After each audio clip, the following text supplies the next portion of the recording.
Salut, c'est Julien. Dans cette vidéo, je vais partager les pires erreurs à éviter en freelance. Donc, j'ai commis la majorité de ces erreurs à mes débuts et clairement, ça coûte beaucoup d'argent et ça fait perdre beaucoup de temps. Donc, j'espère que ça pourra te permettre de les éviter et de passer à côté. Donc, on est parti de suite. Et d'ailleurs, si tu souhaites aller plus loin, tu as en description ma masterclass gratuite où je te partage toutes les stratégies que tu peux utiliser pour multiplier ton chiffre d'affaires par 2, par 3, par 4 en tant que freelance. Et d'ailleurs aussi, si tu te lances et si tu n'es pas encore déjà lancé, tu verras tout ce que tu peux mettre en place pour éviter d'avoir cette fameuse traversée du désert qu'on peut avoir en freelance et avoir directement des résultats qui sont très intéressants. Donc on est parti de suite, on commence par les pires erreurs et j'ai aussi préparé un petit plan d'action.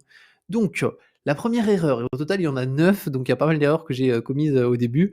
Donc la première, c'est ne pas se mettre à jour au niveau de ses compétences. Donc c'est finalement rester sur ses acquis et ne pas chercher à s'améliorer, à s'informer, à voir tout ce qu'il est possible de mettre en place aujourd'hui dans son niveau de compétences. Donc, peu importe sa compétence, hein, qu'on soit développeur, qu'on soit monteur, qu'on soit copywriter, graphiste, illustrateur, rédacteur, peu importe, on peut toujours se mettre à jour. Et je sais que c'est une erreur que j'ai vraiment commise à ce niveau-là. C'est qu'au bout d'un moment, je me disais, bon, bah, c'est bon, en vrai, t'inquiète, tu as des clients actuellement, donc reste sur des acquis. Mais la réalité, c'est que à côté, il y a des freelances qui avancent vachement, vachement vite. Et donc, si on reste sur ces acquis, on devient plus du tout compétitif à partir d'un certain moment. Et donc là, ça peut devenir compliqué. C'est pour ça qu'il faut toujours se mettre à jour et toujours se former pour apprendre davantage sur la compétence qu'on maîtrise afin de vraiment être spécialisé là-dedans et toujours être à jour tout simplement.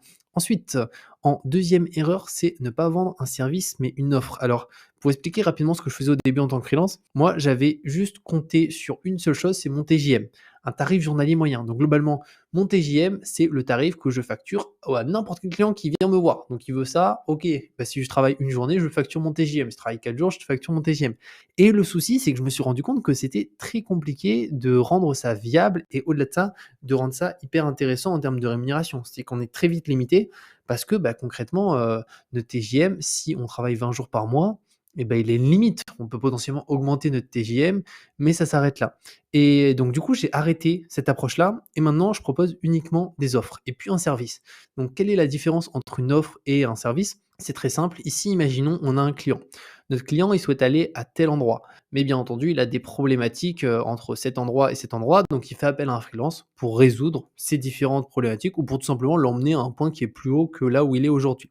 Donc, si on a un TJM, ben, on va lui dire, bon tiens, là, tu as un certain point ici. Moi, pour t'emmener là, il me faut 7 jours. Donc, je vais te facturer 7 fois mon TJM, imaginons 7 fois 350 euros. Ça, c'est la première possibilité. Mais du coup, c'est pas l'idéal parce que bah, finalement, le tarif n'est pas si élevé que ça. Et c'est surtout qu'on pourrait gagner beaucoup plus en créant une offre. Donc, une offre, c'est quoi? C'est comme un packaging, mais avec un bundle. Donc, on prend l'exemple. Notre client, il souhaite aller là. Au lieu de lui proposer un TJM, on va analyser vraiment sa problématique et du coup, on va créer quelque chose qui est parfaitement adapté à ses besoins. Donc réellement, quelque chose qui va se distinguer d'un TGM classique où on va lui dire, bon, bah, par rapport à cette problématique, on va créer une offre et cette offre, elle comprend telle chose, telle chose, telle chose, telle chose, telle chose. Donc ça va vraiment augmenter la valeur perçue parce qu'un TGM, ça n'a pas forcément de valeur perçue. En créant une offre, on augmente vraiment la valeur perçue à ce niveau-là et donc on peut avoir des tarifs qui sont bien plus supérieurs. Donc ça, c'est vraiment un élément qui est important, c'est ne pas vendre un service ou de vendre un TJM, mais réellement de créer une offre pour ses prospects qui répond parfaitement à leurs besoins et pas avoir un truc hyper généraliste. Bon, bah, venez me voir et moi, c'est un TJM, c'est pour tout le monde pareil. Donc ça, c'est vraiment un élément qui est fondamental et j'en parle plus d'ailleurs dans la masterclass gratuite qui est ci-dessous. Troisième erreur, c'est fixer des tarifs qui est trop bas. Pareil, ça c'est une erreur que je vois souvent, c'est des freelances en fait qui font la course à lui qui a le tarif le plus bas. Et en fait, il y aura toujours quelqu'un qui aura des tarifs plus bas et souvent aussi ce qu'il faut prendre en considération, c'est que les clients qui payent le moins cher sont de manière générale les clients qui en demandent le plus et les clients les plus chiants. Et franchement, je l'ai vu par expérience, hein, accepter des clients qui payent un petit tarif parce que des fois on veut faire un effort, on se dit bon bah on va baisser un petit peu les prix. Et ben franchement, souvent c'est entre guillemets les pires clients et je sais pas comment l'expliquer, mais c'est vraiment le cas. Et donc il faut, si possible, éviter de faire la course à lui qui a le tarif le plus bas parce qu'il y aura toujours quelqu'un qui se mettra plus bas. Et en plus, le truc avec ça, c'est que ça dévalorise tous les tarifs moyens des freelances. C'est-à-dire que si tout le monde, commence à partir sur la course au plus bas, globalement, on va avoir des tarifs journaliers qui vont, chuter. Donc même si on crée, des offres pour vraiment doubler, tripler des tarifs journaliers, bah, si le tarif journalier, il baisse, de 50, bah, les offres, elles vont quand même baisser un petit peu. Donc ça, c'est vraiment un des éléments importants, c'est que je vois beaucoup trop de freelances qui facturent pas assez cher et qui pensent que parce que c'est vraiment pas cher, du coup, ils vont avoir énormément de clients. La réalité, c'est qu'on si on regarde les personnes qui ont, finalement les prix les moins chers, de manière générale, c'est pas eux qui ont, le plus de clients à ce niveau-là et c'est pas surtout eux qui en vivent le mieux, clairement pas. Souvent, ils survivent à ce niveau-là. En quatrième erreur ici, c'est ne pas chercher de nouveaux clients.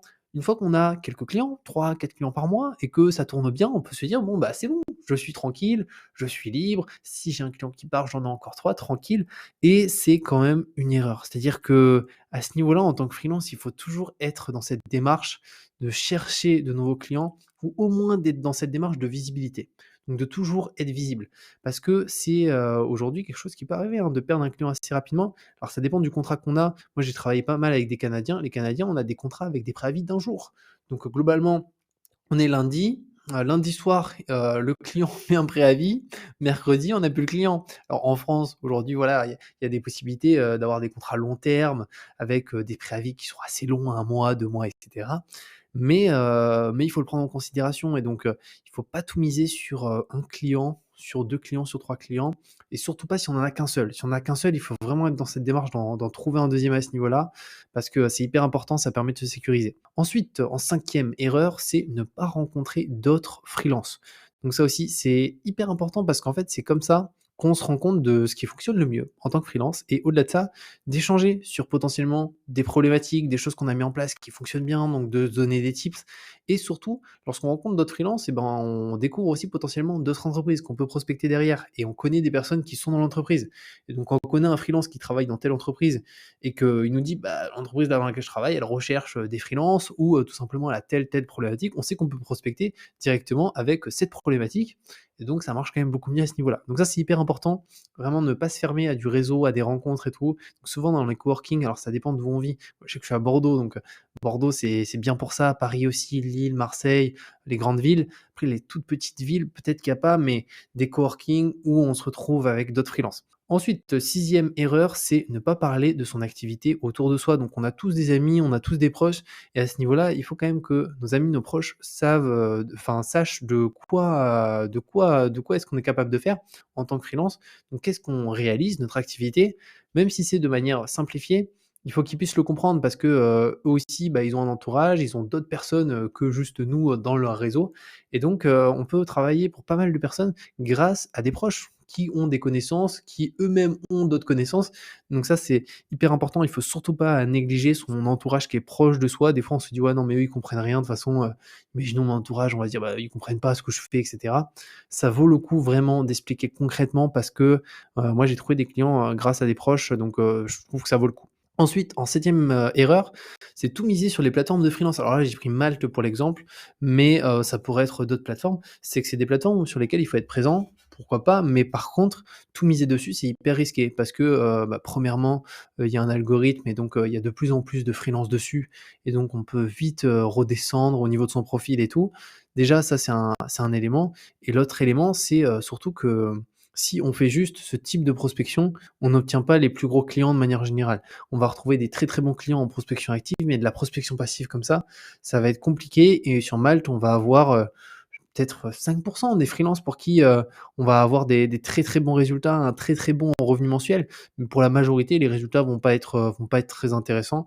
À l'inverse de la prospection active, vu qu'on est beaucoup moins en concurrence que sur des plateformes, comme Malte ou, comme d'autres, bah, pour le coup, ça va être beaucoup plus simple de se distinguer. Au-delà de ça, il y a plus cette comparaison des prix un petit peu comme dans un supermarché ou des pâtes, il y a diversion. Là, sur Malte, c'est à peu près pareil, tu tapes n'importe quelle compétence, tu as, 40 profils qui sortent avec, 40 prix différents et donc de manière générale, il y a beaucoup de personnes qui vont juste directement si, on est nouveau sur la plateforme, où on a un ou 2 avis, privilégier des personnes qui ont plus d'avis et c'est totalement logique.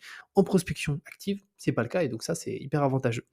Ensuite, 8e erreur, c'est compter uniquement sur son TGM. Donc on en a parlé un petit peu.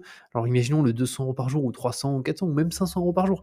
Il faut vraiment créer une offre et ne pas compter sur ce fameux TGM parce que, sinon au bout d'un moment on va être limité. C'est-à-dire qu'en tant que freelance, même si on travaille, prenons l'exemple, si un TGM à 200 € par jour, si, on travaille 20 jours, ça fait 4 000 € de chiffre d'affaires. Donc 4 000 € de chiffre d'affaires, on enlève l'URSSAF, on enlève tout ça, il reste pas grand-chose. Donc ça fait un salaire qui est correct. C'est que ça doit faire, pour quelqu'un qui est en micro-entreprise, ça fait du 2 700, 3 000, et quelques, on va dire 2 700 net d'impôts. Donc ça reste, correct, mais il y a vraiment moyen, une personne qui a un TGM comme ça, de faire en sorte qu'en créant des offres, clairement, elle passe, d'un revenu qui est vraiment beaucoup, beaucoup plus important. Donc ça, c'est hyper important, ne pas se baser sur, ne pas compter sur son TGM, mais vraiment sur la création d'offres.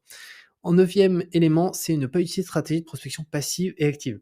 Donc stratégie passive en prospection, c'est, tout ce qui est acquisition, où on met en place une fois les choses et on a un trafic régulier qui vient. On ne sait pas, par contre, le ciblage de ce trafic directement. Ça, c'est vraiment, on peut avoir des clients intéressés, des prospects intéressants, des prospects moins intéressants. Et après, on a la prospection active, où là, c'est nous qui allons chercher de nouveaux clients et c'est via ces stratégies quand même qu'on obtient de meilleurs clients de manière générale, qu'on peut facturer aussi plus cher parce qu'il y a moins de concurrence et on peut surtout avoir, ici des méthodes très intéressantes pour finalement, avoir des clients qui sont assez importants, hein. Donc, il faut pas négliger la prospection active. À première vue, ça peut faire peur. On peut se dire: «Waouh, non mais prospecter, de manière active, c'est forcément faire des appels au téléphone».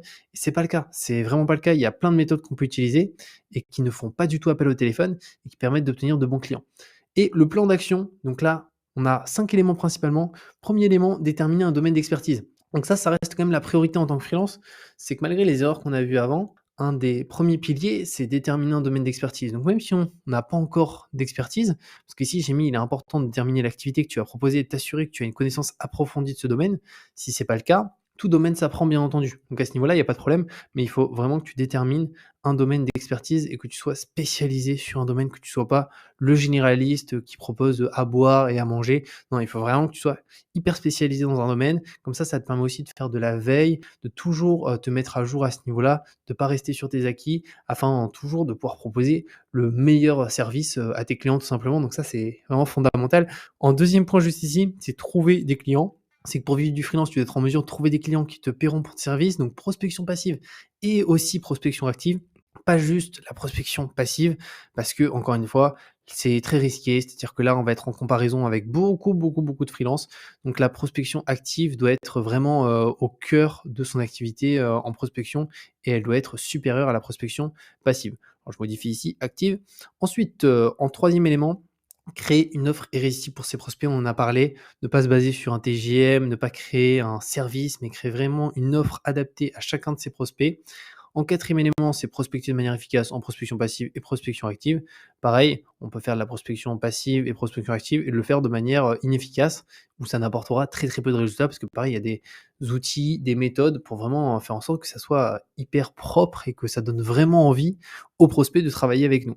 Et en cinquième élément juste ici, c'est fidéliser ses clients parce que ça coûte moins cher de garder ses clients que de trouver de nouveaux clients. Et à ce niveau-là, la fidélisation, ça passe par énormément de points. Premièrement, est-ce que s'il y a des rendus, ils sont rendus à temps? Est-ce qu'ils sont qualitatifs? Est-ce que le travail est bien fait? Est-ce que le client a des résultats? Donc il y a plein d'éléments. Il y a aussi des solutions pour faire en sorte d'augmenter ses tarifs avec des clients qui sont déjà en activité avec nous. Et ça, souvent, on l'oublie. C'est quand en freelance, on dit: «Bon, ce client-là, ça fait un an que je travaille avec lui, j'ai jamais augmenté mes tarifs». En réalité, si ça fait un an qu'on travaille avec un client, il faut absolument augmenter les tarifs. Parce que sinon, il serait parti il y a pas mal de temps, hein. Si, il aurait voulu partir, il serait parti. Donc, il est satisfait. Il faut augmenter les tarifs tout en augmentant la valeur perçue, proposer un petit bonus supplémentaire au sein de notre activité qu'on réalisera pour le client, mais du coup avoir, finalement un montant de revenus de par ce client qui est quand même beaucoup plus important que le bonus qu'on propose. Donc ça, c'est vraiment des éléments fondamentaux. Donc n'hésite pas d'ailleurs, si tu as des questions par rapport à ces erreurs, à éviter, à les mettre, en commentaire. Je te répondrai, directement dès que je vois ton commentaire. Et voilà par rapport à cette vidéo. Comme je t'ai dit, si tu souhaites aller plus loin, tu as la masterclass gratuite que j'ai créée, qui te permet de voir toutes les stratégies que tu peux utiliser pour faire x2, x3, x4 sur ton chiffre d'affaires si tu es déjà en activité en tant que freelance. Et si tu n'es pas encore freelance, tu verras comment éviter la fameuse traversée du désert, du début, et accélérer, très rapidement à ce niveau-là. Donc je te dis à très bientôt, prends soin de toi et ciao!